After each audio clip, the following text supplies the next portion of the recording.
दशहरा के बीतने के बाद हम भारतवासियों को बेसब्री से महापर्व का इंतजार रहता है। कार्तिक अमावस्या के बाद हम सभी में महापर्व को लेकर उत्सुकता बढ़ जाती है, क्योंकि यह महापर्व हमें अपनी माटी की संस्कृति से जोड़ता है। महापर्व छठ परिवार के सदस्यों को एक सूत्र में बांधता है और घाट पर परिचितों से मिलने का मौका प्रदान करता है। तो चलिए हम विस्तार से छठ महापर्व की तैयारी, पौराणिक परंपरा, वैज्ञानिक कारण और छठ महापर्व को करने की विस्तृत जानकारी विशेषज्ञों से प्राप्त करते हैं। महापर्व छठ की तैयारी की बात करें तो हम में से अधिकतर लोग घाट पर बांस का दौरा, सूप और बटनी का उपयोग करते हैं, जिसमें अर्घ्य देने वाले सामान को हम घाट तक ले जाते हैं। लेकिन ये बांस के उपकरण कैसे बनते हैं, इन्हें कौन बनाते हैं और इस कारीगरी से उनकी कितनी कमाई होती है, आइए इसके बारे में जानते हैं। तमाम भारतवासियों को फिर से एक बार प्रणय का प्रणाम। और जैसा कि हम जानते हैं कि हमारा जो भारतवर्ष है वो कला और संस्कृति के लिए जाना जाता है, और इस संस्कृति के बीच में आते हैं रीति रिवाज और तीज त्योहार। तो वर्तमान जो समय चल रहा है वो कार्तिक महीना चल रहा है, और कार्तिक महीने में मुख्य रूप से हमारे बीच दो पर्व आते हैं, दो सनातनी पर्व आते हैं। उसमें से पहला आता है कार्तिक अमावस्या को दीपावली, और उसके 5 दिन के बाद शुरू होता है विश्व के सबसे बड़े महापर्व का सिलसिला, जिसे हम कहते हैं छठ महापर्व। और इस छठ महापर्व का शायद उत्तर प्रदेश के, झारखंड के और बिहार के तमाम नागरिक इंतजार करते होते हैं, क्योंकि बिहार की ये परंपरा धीरे धीरे फैलने लगी और आज विश्व स्तर तक छठ महापर्व मनाया जाने लगा है। इस पूजा में विशेषकर काफ़ी चीज़ों की आवश्यकताएं होती हैं, ज़रूरत होती हैं। कुछ मिट्टी के सामान होते हैं, कुछ बांस के सामान होते हैं, और इसके अलावा फल फलहरियाँ भी होती हैं।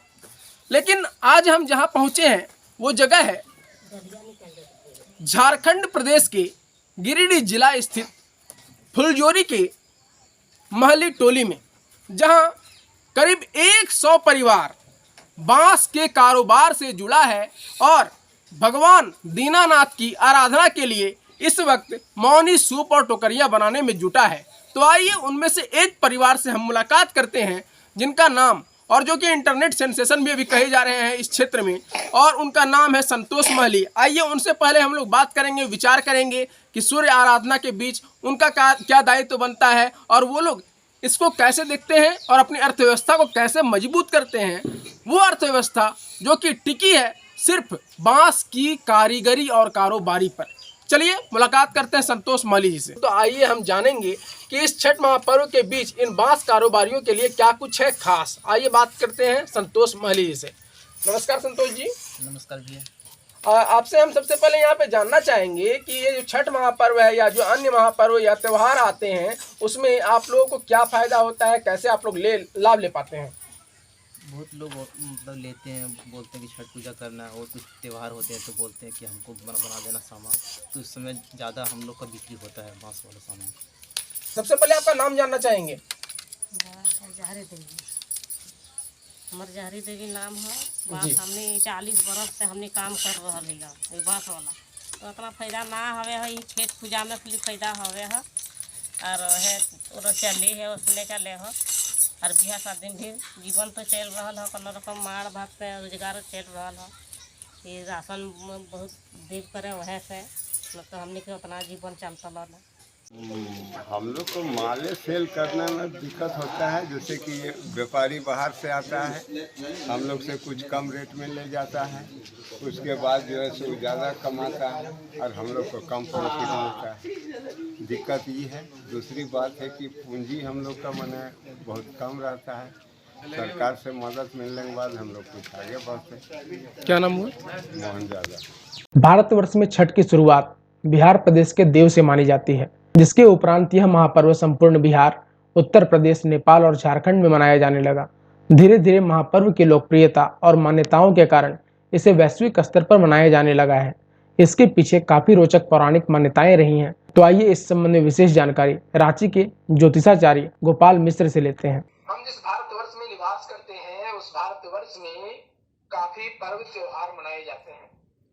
उनमें से एक महापर्व के नाम से हम छठ पर्व को मानते हैं। आखिर छठ को महापर्व क्यों कहा गया है, क्या कारण है इसके पीछे? सूर्य षष्ठी को छठ महापर्व इसलिए कहा गया है कि ये बहुत कठिन 4 दिनों का व्रत है और निराहार निराजल रह के इस व्रत को किया जाता है, इसीलिए इसे महापर्व की संज्ञा दी गई है। आपने यहाँ पे षष्ठी तिथि का जिक्र किया है और ये काफी सारे धर्म ग्रंथों में षष्ठी माता की चर्चा है, तो आखिर ये षष्ठी माता कौन है? षष्ठी माता सूर्य षष्ठी माता संतान को देने वाली माँ हैं और वे कात्यायनी माँ का ही रूप हैं जो संतान और धन धान्य देती हैं। हमारे भारतवर्ष में कहाँ से, कब से और किसने सूर्य की उपासना की, यानी कि छठ महापर्व की शुरुआत की? छठ महापर्व ऋग्वेद काल से ही प्रचलित है और यह बिहार प्रांत के देव मंदिर जहाँ भी है वहीं से प्रारंभ हुआ था, ऐसी मान्यता है। पौराणिक कथाओं के मुताबिक क्या कुछ इसकी कहानी रही है? इसकी कहानी ये है कि राजा स्याति की पुत्री चमन ऋषि को आँख फोड़ दी थी तब गलती से, और जिसके कारण दुख हुआ इन लोगों को राजा स्याति, तो उन्होंने पश्चाताप करते हुए चमन ऋषि को अपनी कन्या दे दिए, शादी कर दिए। और सुकन्या बहुत दुखी थी, जो नाग कन्याओं के कहने पर सूर्य षष्ठी व्रत किया, जिससे चमन ऋषि को निरोगता की प्राप्ति हुई, आँख वगैरह सब कुछ ठीक हुआ उनका। छठ महापर्व की शुरुआत कार्तिक शुक्ल चतुर्थी से होती है। महापर्व के पहले दिन व्रत करने वाले लोगों के लिए नहाय खाए की परंपरा है।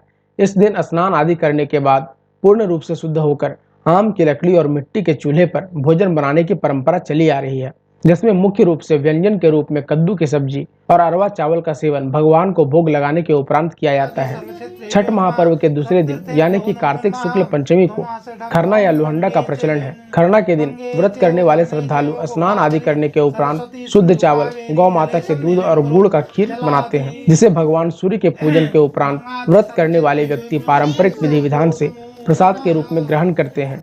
इसके उपरांत निर्जला व्रत की परंपरा शुरू हो जाती है। छठ महापर्व के तीसरे दिन यानी कि कार्तिक शुक्ल षष्ठी को जलाशय में स्नान के उपरांत शाम के समय भगवान सूर्य को अर्घ्य देने की परंपरा है। छठ महापर्व के चौथे दिन यानी कि कार्तिक शुक्ल सप्तमी के दिन सूर्योदय के समय व्रत करने वाले श्रद्धालु भगवान सूर्य की उपासना स्वरूप अर्घ्य अर्पित करते हैं।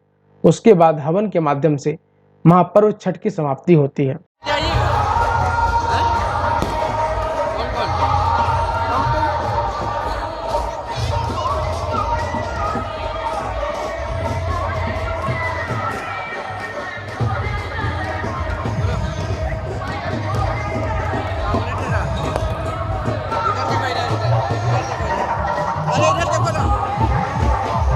छठ महापर्व को लेकर विशेषज्ञ अपनी राय देते हुए इसकी वैज्ञानिक विशेषता ही बताते हैं। तो आइए इस संबंध में झारखंड के गिरिडीह जिले से आचार्य अवधेश कुमार पाठक से जानकारी प्राप्त करते हैं कि छठ को महापर्व क्यों कहा जाता है और इस जपाओम जपाकुसुम संकासम काश्यपेयम हद्दुतिम ध्यातारम सर्वपापघ्नं प्रणतोस्मि दिवाकर।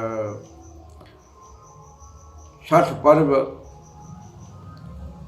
एक तो प्रकृति के छठे अंश से उत्पन्न हुई भगवती देवसेना, जिन्हें कात्यायनी भी कहा जाता है।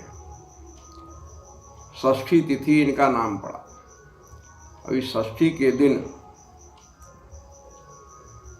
सूर्य षष्ठी व्रत का आरंभ हुआ, इसलिए इसे रवि षष्ठी व्रत या सूर्य षष्ठी व्रत कहा जाता है। अब आपका प्रश्न है कि छठ व्रत को महापर्व क्यों कहा जाता है। तो यह चतुर्दिवसीय सूर्य षष्ठी व्रत है नवरात्रियों का। चांद्रायण आदि व्रत होते हैं 6 महीने का। 3 महाव्रतों में सूर्य षष्ठी व्रत भी एक है जो चतुर्दिवसीय है। इसकी वैज्ञानिकता क्या है? तो यह कहा गया है कि देवो भूत्वा देवम जजेत, देवता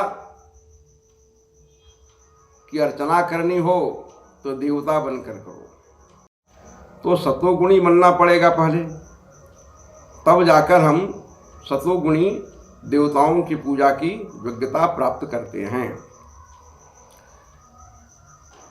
तो यह विदित है कि सत्व, रज और तम, इन 3 गुणों से संसार का निर्माण हुआ है। हमारे शरीर के अंदर जो रक्त का संचार हो रहा है, इसके अंदर भी सत्व, रज और तम, ये तीनों गुण विराजमान रहते हैं। तो सत्व, रज, तम 3 गुणात्मक संसार है। 3 गुण हमारे रक्त के अंदर हैं। इसी प्रकार सात्विक, राजसिक, तामसिक वातावरण है। सात्विक, राजसिक, तामसिक यज्ञ है। सात्विक, राजसिक, तामसिक भोजन है। हर जगह ये त्रिगुणात्मक व्यवहार है। तो प्रथम दिवस, जिसे हम नहाय खाए कहते हैं, नहाना खाना कहते हैं, संस्कृत में इसे कहा गया है संजत। तो संजत से क्या मतलब है कि आज स्नान करने के बाद हमारा भोजन होगा। अब इससे पहले सफाई की बात आती है। विश्वकर्मा पूजा में सफाई होती है, फिर दुर्गा पूजा में सफाई होती है, फिर दीपावली में सफाई होती है, और तब छठ में आकर नदी नालों की सफाई हो जाती है, रास्ते घाट गलियों की सफाई हो जाती है, घर के कोने कोने की सफाई हो जाती है। तो यह क्या हुआ? सात्विक वातावरण का निर्माण। और जब इसके साथ छठ व्रत के गीत गाए जाने लगते हैं, तो बिल्कुल सात्विक वातावरण संसार में विराजमान हो जाने लगता। पहले हमने वातावरण को सात्विक बनाया। अब स्नान करके भोजन करना है। क्या भोजन करना है? सात्विक भोजन। सब्जियों में सबसे सात्विक कद्दू को माना गया है, दाल में सबसे सात्विक चना को माना गया है, और चावल में अरबा चावल को सात्विक माना गया है, स्निग्धों में घी को सात्विक माना गया है, लवण में सैंधव नमक को सात्विक माना गया है। तो यह सात्विक भोजन। अब इससे क्या हुआ कि एक बार जब हम भोजन करते हैं तो उसका असर हमारे रक्त में 3 दिनों तक रहता है। तो कल तक जो भोजन हमने किया था गृहस्थाश्रम के अनुकूल, तामसिक का राजसिक भोजन, उसका प्रभाव जो हमारे रक्त में था वो घटने लगा, और संजत के दिन हमने सात्विक भोजन ग्रहण किया। तो बचा खुचा जो राजसी और तामसिक गुण है रक्त के अंदर, वो भी घटने लगा। अब तीसरा दिन क्या करना है? तीसरा दिन दिन भर भोजन नहीं करना है, उपवास। अब इतना करने के बाद हमारा शरीर जो है सो सतोगुणी बन गया। अब हम सूर्य की उपासना के लायक बने। तब हम सायंकालीन अर्घ्य देते हैं कार्तिक महीने के शुक्ल पक्ष के षष्ठी तिथि को। अब सात्विकता को और अधिक बढ़ाना है। ज्यों जो सात्विकता बढ़ती है वातावरण के कारण और सतोगुण के कारण, त्यों त्यों भक्ति जगती है, भक्ति भी बढ़ती जाती है। अब हमारा शरीर जो है और उसमें जो रक्त विराजमान है, उसमें सतोगुण की मात्रा लगभग 99% बढ़ गई। तमोगुण की मात्रा तो समाप्त सी हो गई, रजोगुण की मात्रा 1% भी रही या नहीं रही। अब हम पूर्ण रूप से सूर्य को अर्घ्य देने के योग्य हो गए। तो प्रातः काल जो है सो प्रातःकालीन अर्घ्य हम प्रदान करते हैं और फिर पालन करते हैं। तो इतना कठिन है यह व्रत। शुद्धता का ध्यान, पवित्रता का ध्यान, रक्त तक को शुद्ध करना, और उसको शुद्ध करने के लिए वातावरण को शुद्ध करना, वस्त्रों को शुद्ध करना, एक एक वस्तुओं को शुद्ध करना, एक एक वस्तुओं को धोना, तो ये स्वच्छता और पवित्रता बाहर से भी भीतर से भी। इसलिए इस कठिन व्रत का नाम महाव्रत पड़ गया। बहुत ही वैज्ञानिक है यह। सूर्य प्रकृति के प्रधान देवता हैं। सूर्य के बिना सृष्टि ही संभव नहीं है। इसलिए हम सूर्य की उपासना करते हैं। सृष्टि का सारा चक्र सूर्य से चलता है। सूर्य के बिना प्रकृति की कोई कल्पना ही नहीं हो सकती है।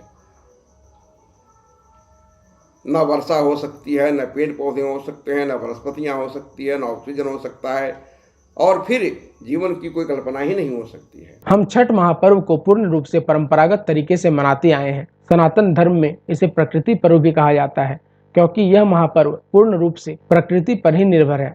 हम बांस की टोकरी की बात करें तो बांस प्रकृति का हिस्सा है। हम माटी के दिए की बात करें तो यह धरती से प्राप्त होता है। खरना का प्रसाद ईख के गुड़ से तैयार होता है, जिसे मिट्टी के बर्तन में बनाने की परंपरा है। साथ ही इसमें उपयोग किए जाने वाला चावल ढेकी में कूटे जाने की परंपरा है।